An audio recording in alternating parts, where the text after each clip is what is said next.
right. Hi, this is Laves-Webb, and I'm sitting down with Emily Harrington-Cheney, Senior Associate here at Laves-Webb. And we want to talk today about how do we work with couples and some different theories and things that we draw upon when we're sitting down with a couple, and then give you hopefully some things to learn and some things to conceptualize yourself as you kind of go out into the world. Mm-hmm. Let me ask you this. Let me start out, Emily, by asking you, when you think about working with a couple or sitting down with a couple, how do you think about couples and what theories do you, or is there a specific theory that you draw upon or lean toward? Yeah. The sort of couples therapy that I'm trained in is called Imago. And so I generally follow what they have presented in terms of how relationships work, how they form, the different stages that they go through. And so, when I'm working with couples, a few assumptions I've got are that they're together for a reason. And the reason has to do with the different experiences that each of them went through growing up. And the different wounds, the lost parts, the baggage that they're bringing in, which is usually complementary, and is kind of there in order to help them learn and grow and heal so that they can become more fully alive, and really establish a strong connection so that they can move forward together in a mature and conscious way as opposed to unconsciously. Okay. Yeah. And my understanding of this Imago is the basic concept, which I really identify with and really think has a lot of validity, is that we, on some level, we're attracted to similar wounds that we experience generally in our growing up phase. Exactly. And so that our partner, on some level, who we choose, this is from an unconscious perspective, is going to injure us in a similar fashion to a way in which we were injured in childhood. But additionally, that they also hold the antidote to our childhood, if you will, through becoming more conscious, becoming more aligned, and working together as you build greater intimacy. Absolutely. I could not have said that better myself. Is that right? Yeah, you got it. That's right. Okay. Are there any other, I'm thinking about, so obviously this is Harville Hendricks, Imago therapy kind of stuff. Do you ever draw from John Gottman? I know he's done a lot of research on what makes couples that report a really high level of marital satisfaction, what they do differently. Yeah, I draw upon that. A little bit. I definitely keep my eye open for, the four horsemen of the apocalypse, as they say, right? Which are, can you tell us? Oh my gosh. And we can work together. Yeah, so like put our heads together. One is contempt. Another is stonewalling. Help me, what were the other two? Defensiveness. Oh yeah, defensiveness. Defensiveness is one. What's the last one? What is the last one? I don't know. We'll figure that out in a second. We'll figure it out. But there's another one. There is another one, and it's very bad. It's probably the one that we struggle with, which is why we can't remember it. Okay. So I'm always looking out for those because those are the things. Criticism. There you go. Yep. And I came from a critical family, so there you go. So we're being hypercritical, or not remembering what the four horsemen are. Exactly. And those, I really do pay attention to those because even Imago has the acknowledgement that bringing negativity into the space between the relationship is poisonous. It's toxic to the relationship. And so being aware of those tendencies that we have to feel contempt or close ourselves off from our partners or be critical, those are really, really important things to be paying attention to and to be intentional about. Absolutely. So I think that they are really in a lot of alignment there, and I'm really glad that Gottman is so good at distilling the information and just giving it in such a simplified way that it's really easy to remember, despite the fact that we couldn't remember the fourth. And he can even, my understanding is he can even be, it's almost research-based, predictive of relationships that won't last just based on their level of resentment. Right. So the level of resentment is huge. It's a huge deal. Significant factor in kind of what that looks like. Plus, the other thing I like about it is, you hear this term about, he or she is not emotionally available. I hear that a lot with couples or with people out in the world. And it kind of speaks to that. What is availability? Well, it's not it's not being resentful. It's not being defensive. It's not being critical. Right. It's not stonewalling. Right. Yes. It's being able to be open to influence. So that's a huge one. And there's obviously vulnerability kind of pervasively throughout each of these theories that we're talking about. Oh yeah. Yes. Vulnerability is huge. And in order to have vulnerability, you've got to have safety.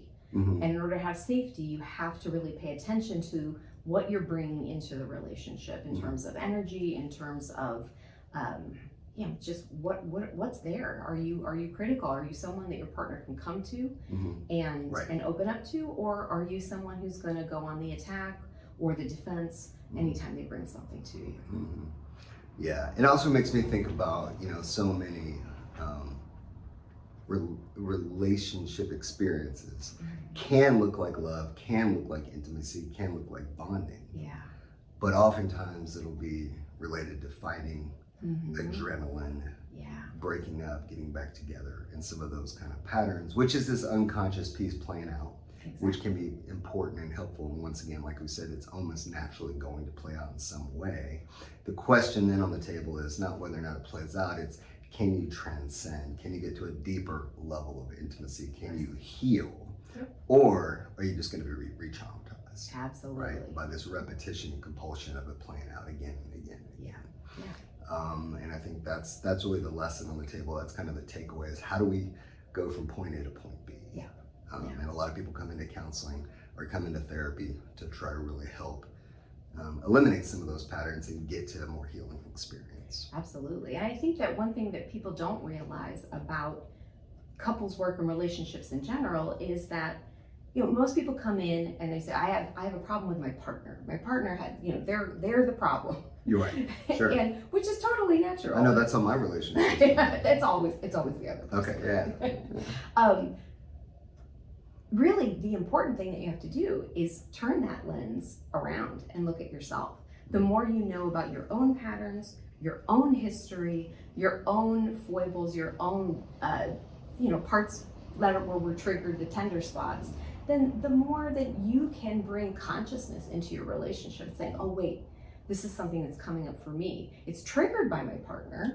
Right? Their behavior or that thing they said or that eye roll, whatever happens to be there, they found something that is already inside of me and woke it up. It's not causing it, it's finding it. Gotcha. And knowing about that and knowing what your parts are, you can bring a lot more awareness into the relationship and take things less personally. Right, absolutely. Plus it reminds me of that kind of the projected shadow. So it's like the worst parts of ourselves, if you will. Always. Right, get projected out. So then what we criticize in somebody else is generally parts of ourselves that we are either disavowing, disowning, or not wanting to look at.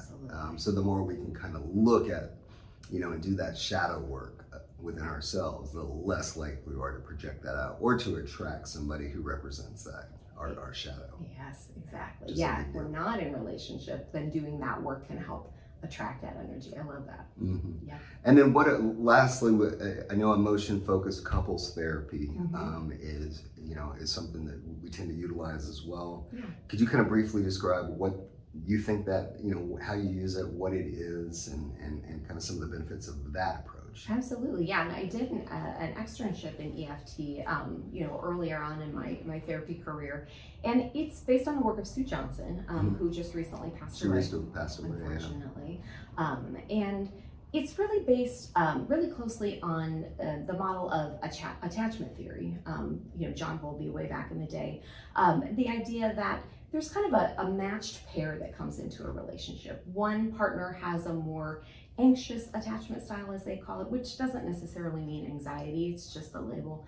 And then a more avoidant personality style. And they enter in what EFT calls a dance. A dance. Yeah.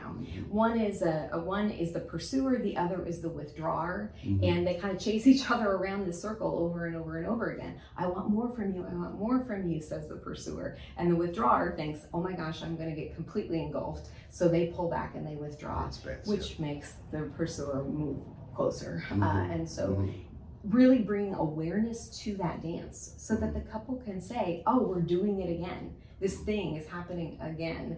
And when you are aware of something, you can make change. You can say, Absolutely. okay, let's time out. Let's start over again. Let's communicate in a different way. Let's really speak to what our needs are. And so really EFT works to really bring a lot of awareness to that cycle so that it can be interrupted. That makes sense. Yeah. And I often view myself as almost a dance teacher, if you will, because I am looking at whatever dance is going on. Yeah. Right. And there's a myriad of different dances that we have and that we see in couples. Yes. And then trying to look at, is that a benefit? Is that a barrier to some things? And how do we shift that dance if it needs to happen? And those dances that come repeated over and over again can devolve into patterns that, you know, build contempt and build some of those other four horsemen. Yeah, absolutely. Yeah, it's very. And then the other thing I really like about EFT is it's a mutuality type of experience. In other words, I may not know, you know, what it's like to, you know, I don't know, to drive your car, for example, because I don't own that car. But I know what it's like to feel anxious, right? I know what it's like to feel trepidation. I know what it's like to feel adrenaline or whatever it may be, right?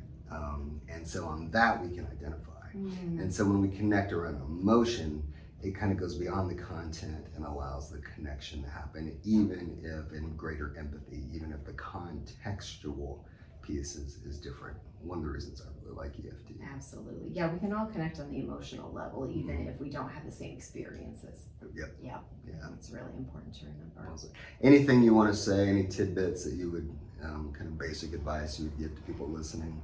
Like if you could list, you know, one or two things you would say, this is important, do this. What would you say? You know, I think the number one thing that I wish couples knew is I wish they could approach couples therapy as preventative instead of like preventative care instead of acute care. I really think, you know, most people have it in their minds that, oh, we're having trouble, we need to go to couples therapy. We're thinking about divorce, we need to go to couples therapy. You need to go to couples therapy now, like right now, like before anything happens. Yeah, so that you, so that you can avoid the problems. Like, you know, think about it more like brushing your teeth rather than going to the dentist. You want it to be on a, you're not going to therapy daily, but you are going to be going on a much more regular basis, right? So that you can avoid the problems instead of waiting until you're full of resentment, all of those four horsemen, and then you have to undo all of that pain and suffering in order to get back to the connected place where you really want to be. Yeah, gotcha. I love it.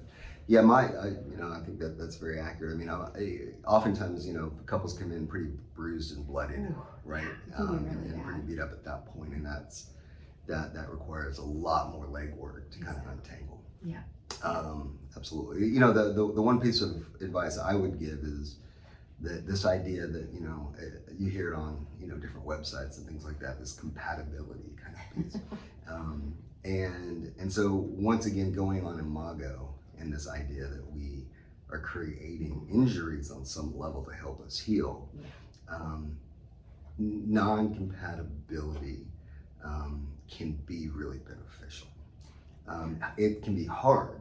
Yes. But it can be really beneficial because it's really about your own healing. And so the idea is that once you heal in the context of an intimate relationship, that then you are able to really have full, unbridled intimacy, right? Yeah. And I think that's the one piece that I think people would benefit to understand of what intimacy is. And intimacy is better than being alone, right? It's just better. Yeah. Somebody has your back. Yes. You can count on them. You're better with that person. You feel more connected. You feel more aligned. It's more of a partnership. There's obviously less feelings of loneliness or aloneness. You feel understood. You feel seen. And that's really the goal. That's what we're working toward. And you got to go through the shadow. You got to kind of go through the dark night of the soul, oftentimes, to be able to get to that point. But that's kind of the benefit, and that's the reason for it. So. Absolutely. And I think what you're talking about also kind of speaks to this cultural myth that we have that you've got to love yourself before you can get into true. relationship. And I mean, do I want you to love yourself? Absolutely, I do. And we heal through relationship. Right. That's just the way we're made. We're a social species. Mm-hmm. And so it's really important to remember that if you're hesitating to get into a relationship because you think you have to be this perfect being first, Right. honestly, the best way to get there is to get into a relationship and work through all of those difficult pieces that are naturally going to come up regardless of who you end up with. Yep, true. And on top of that, I gotta add one more thing. The best way to be in a position to be in a good relationship is to level up yourself. That's right. Right. That's right. Yeah. And so I'm thinking about, like, if I'm a tennis player and I'm like, let's say a 1 to 10, 10 is a professional, 1 is terrible. Let's say I'm a level 3 tennis player. Well, I'm gonna play with a level 2, 3, or 4, just inevitably, right? So if I wanna play better, if I wanna have a better partner in tennis, then I need to move up to a 6 or 7, right? That's right. Right? That's right. And then by definition, I'm gonna attract 6, 7, right? Absolutely. So our work, internal work is important, Very. but it's definitely not a prerequisite to doing some of the relationship work and growth and healing. Exactly. Yeah. Agreed. And some things only come up in the process in the context of a relationship. Yes. Is that fair to say? Oh, absolutely. Yeah. 100%. Okay. Absolutely. All right. Thank you so much, Emily. Absolutely. Yeah, it was great. All right. Good luck to y'all. Hang in there. Thank you. Bye-bye. Bye.